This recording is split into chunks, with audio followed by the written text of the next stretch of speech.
बिस्मिल्लाहिर्रहमानिर्रहीम। अस्सलाम वालेकुम। कैसे हैं आप सब? उम्मीद करती हूँ आप सब खैरियत से होंगे। तो जी आज आपको अजीब लग रहा होगा कि मेरी वीडियो किचन के बजाय ये किसी बस स्टॉप से क्यों शुरू हो रही है। तो मैं आपके साथ शेयर करने लगी हूँ कि मैं कोयटा जाने लगी हूँ। कोयटा हमारे रिलेटिव्स हैं, उनके यहाँ शादी है तो जाना भी ज़रूर है। तो इसलिए टिकट मेरे हो गए हैं 2 दिन पहले और अब मैं जाने के लिए जो है केक बना रही हूँ। अच्छा लगता है कि जब आप अपने अज़ीज़ों के घर जाते हैं, रिलेटिव्स के यहाँ जाते हैं और अपने हाथ से कोई चीज़ बना के लेके जाएँ, तो उससे ये है कि खुशी भी होती है और जिनके लिए आप लेके जाते हैं उन्हें भी बहुत अच्छा लगता है। वैसे तो आपको बाज़ार से ईज़िली सब कुछ मिल जाता है, लेकिन ये है कि जो आप अपने हाथ से चीज़ बना के लेके जाते हैं उसमें खुलूस और मोहब्बत, अपनाइयत और ज़्यादा हो जाती है। तो यहाँ मैं कुछ टी केक्स बना रही थी, एक छोटा-सा ये हार्ट शेप केक भी है जो मैं अपनी ट्रैवलिंग के लिए बना रही हूँ और बाकी जो है मैं अपने रिलेटिव्स के लिए बना रही हूँ। ये आपकी टी केक की जो रेसिपी है आपको मेरे चैनल पे मिल जाएगी और डिस्क्रिप्शन में मैं इसका लिंक भी आपके साथ शेयर कर लूँगी। बेहतरीन रेसिपी है, इसे ज़रूर ट्राई कीजिएगा। फेल प्रूफ रेसिपी है ये, बेहतरीन इससे केक बनते हैं और बिल्कुल बैलेंस है हर चीज़। अब जी आ गया हमारा जाने का दिन, तो रास्ते के लिए मैं बना रही हूँ साथ चिकन रोल पराठा। मुझे इमरान कहते हैं कि कोई सालन या इस तरह की कोई चीज़ ले जाओ, लेकिन मैंने कहा नहीं, हल्की-फुल्की सी चीज़ हो जो आसानी से डाइजेस्ट भी हो जाए। मुझे और ईमान फ़ातिमा को जो है रोल पराठे पसंद भी बहुत हैं। तो ये चिकन टेम्पुरा मेरे पास फ्रीज़ हुए हुए थे, बस झटपट सा मैंने इन्हें फ़्राई किया। साथ जो है मनोसल्वा के पराठे थे, झटपट से इन्हें भी मैंने फ़्राई कर लिया। कुछ प्याज के मैंने स्लाइसिस कर लिए, थोड़ा सा सिरका इसमें डाल लिया और इन पराठों चिकन के ऊपर रख के और अब जो है मैं इनके ऊपर ग्रीन चटनी डाल रही हूँ और इन्हें मैं रैप कर दूँगी।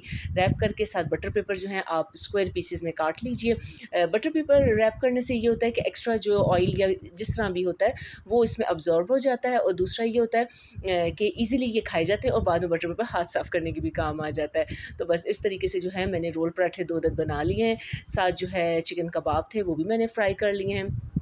तो मैंने कहा चलें जी, रास्ते का तो हमारा इंतज़ाम हो गया है। बाकी ईमान फ़ातिमा अपने लिए जो है स्मॉल ईट्स काफ़ी ज़्यादा इमरान के साथ जाके वो भी ले आई थी।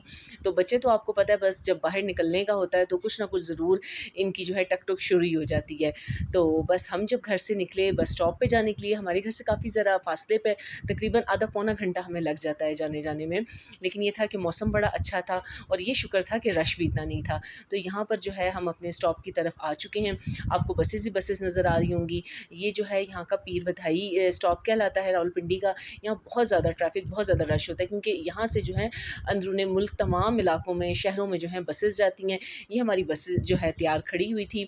इमरान जो है वो सारा हमारा लगेज निकाल रहे हैं। तो हम जा तो मैं और ईमान फ़ातिमा ही रहे हैं, लेकिन माशाल्लाह से जो है हमारा लगेज जो है थोड़ा-सा ज़्यादा ही हो गया है। लेकिन अल्हम्दुलिल्लाह खैर खैरियत से जो है हमारा लगेज आ गया गाड़ी में और अब जो है इमरान जो है अपनी निगरानी में सारा कुछ ये सेट करवा रहे हैं और बस बार-बार मुझे समझा रहे हैं कि इतना तुम्हारा लगेज है, उसको याद रखना। कि इतनी दफ़ा उन्होंने मुझे याद करवाया कि माशाल्लाह से मुझे वो ज़हन नशीन हो गया कि उतरते हुए मुझे ये याद था कि मेरे इतना जो है सामान है। तो इस बस की ये बात है कि ये स्लीपर बस है कोयटा के लिए।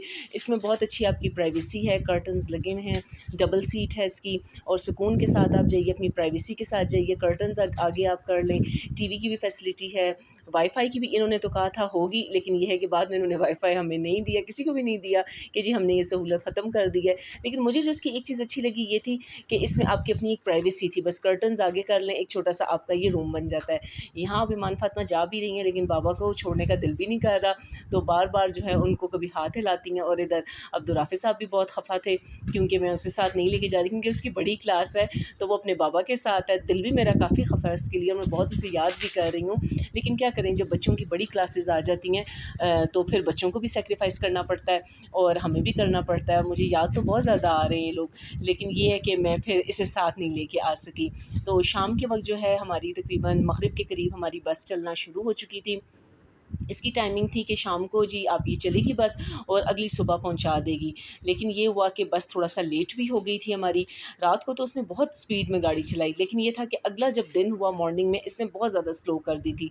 इसमें चार्जिंग की भी फैसिलिटी मौजूद थी, हर चीज़ बहुत अच्छा था। मुझे इनकी सर्विस बहुत पसंद आई। अब हमने अपना जो सारा सामान जो हम साथ लाए हुए थे, इवन जो स्लीपर्स थे वो भी शॉपर में रख के इन्होंने साथ दे दिए थे और जो है सारा हमारा सामान अभी ईमान फ़ातिमा जो है बस चलना शुरू हुई थी तो इन्होंने शॉपर टॉपर्स के मुँह खोल दिए थे। तो भाई और अबू जी से जब बात हुई तो कहते हैं इस बेचारी को क्यों कुछ कह रही हो, तुम खुद बचपन में यही काम किया करती थी। तो बहुत अच्छा माशाल्लाह हमारा सफ़र गुज़रा। अब जो है हम इस्लामाबाद मोटरवे पे आ चुके हैं। मोटरवे से होके जो है अब मग़रिब का टाइम आ चुका था। इनकी ये चीज़ अच्छी है कि जहाँ नमाज़ का टाइम आता है ये लाज़मी बस का स्टॉप करते हैं और नमाज़ की अदायगी ज़रूर करते हैं। तो यहाँ पर जो है ये क़यामत आम वाली जगह आ चुकी थी जो मोटरवे पे, यहीं से हम एबटाबाद के लिए भी हमेशा जाया करते हैं। तो यहाँ पर इसने स्टे किया। हमने फिर नमाज़ पढ़ी, वॉशरूम वगैरह से भी होके आए, लेकिन इतना ज़्यादा इनका स्टे नहीं था कि ईमान फ़ातिमा कह रही थी कि यहाँ से कुछ लेते हैं, लेकिन बस उसने टोटल हमें सिर्फ़ नमाज़ के लिए 4 से 5 मिनट ही दिए। बस फिर फ़ौरन आके जो है हमने अपनी बस में हम आ गए। जब भी बस में इस तरह जाएँ तो कोशिश करें कि आप अपनी बस का नंबर ज़रूर याद कर लें, क्योंकि ऐसे स्टॉप्स पे काफ़ी ज़्यादा बसेस खड़ी होती हैं। फिर ये होता है उनको ढूँढना मुश्किल नहीं होता। बस मग़रिब के बाद जो है हमें काफ़ी भूख लग चुकी थी और अब जो है हमारा जो ये हम जो घर से बना के लाए थे रोल पराठा और कबाब, अब इसके साथ इंसाफ़ हो रहा था क्योंकि मौसम भी अंदर काफ़ी चिल हो चुका था। लेकिन साथ ये है कि हम ब्लैंकेट वग़ैरह भी ले आए थे। अब जी आ गया है रात के तकरीबन बज चुके हैं 10, इशा का टाइम था। इशा के लिए उसने रोकी, यहाँ पर एक मस्जिद भी थी। ये ईसा दाऊद जगह का नाम था इसका, और डेरा इस्माइल ख़ान से हमारे सी पैक के ज़रिए आए। तो यहाँ पर काफ़ी वैरायटी थी खाने की, लेकिन बस कुछ मज़ा नहीं आया, तो इसलिए हमने सिर्फ़ दाल मँगवाई और मैं और ईमान फ़ातिमा बस हमने थोड़ी बहुत ही हमने दाल खाई। अब बस वापस आके हम बस में लेट चुके थे क्योंकि रात काफ़ी हो गई थी, बाहर बिल्कुल घुप अंधेरा आ गया था क्योंकि सी पैक का जो रास्ता था काफ़ी सुनसान था। बस अंदर जो है कूलिंग भी काफ़ी हो गई थी, कर्टन्स हमने आगे कर दिए थे। ईमान फ़ातिमा यहाँ पर सो चुकी हैं, सीट्स भी कंफर्टेबल थी, ईज़िली पीछे हो गई थीं। साथ जो है अपनी मिरिंडा जो है नहीं भूली वो। इनके मामू ये वीडियो देख के समझ जाएँगे कि ईमान फ़ातिमा क्या कर रही हैं। तो अब ये जी माशाल्लाह रात सफ़र खैर खैरियत से हमारा गुज़र गया। सुबह-सुबह फ़जर के टाइम इसने जो है नमाज़ का दोबारा ब्रेक लिया। अब कोयटा से तकरीबन हम 150 किलोमीटर दूर हैं और यहाँ पर इसने नमाज़ के लिए गाड़ी रोकी। तो अब जो है नमाज़ वग़ैरह से फ़ारिग होके अब ये रवाना हो रहे हैं कोयटा के लिए। सारी रात इसने बड़ी अच्छी स्पीड रखी, लेकिन बस जैसे ही कोयटा करीब आने लगा इसने एक तरह से हमें रुला के कोयटा पहुँचाया है, क्योंकि तकरीबन 2 से ढाई घंटे ये गाड़ी लेट हो गई थी। बहुत स्लो ये चलाता रहा और सबसे बड़ी बात ये थी कि कोयटा के रास्ते में मुझे ये ग्रीनरी बड़ी अच्छी लगी। फिर इसने ब्रेकफ़ास्ट के लिए भी एक जगह गाड़ी रोकी। हम अपने साथ एक टी केक जो अपना बना के लाए थे, बस थोड़ा-सा हम फ्रेश हो गए, वॉशरूम गए, मुँह हाथ वग़ैरह धोया और काफ़ी ओपन एयर पे अच्छा होटल था। पराठे वग़ैरह भी यहाँ पर बन रहे थे, लेकिन ये है कि हमने बस कोयटा तकरीबन घंटे बाद पहुँच जाना था, तो इसलिए हमने कोई हेवी नाश्ता नहीं किया।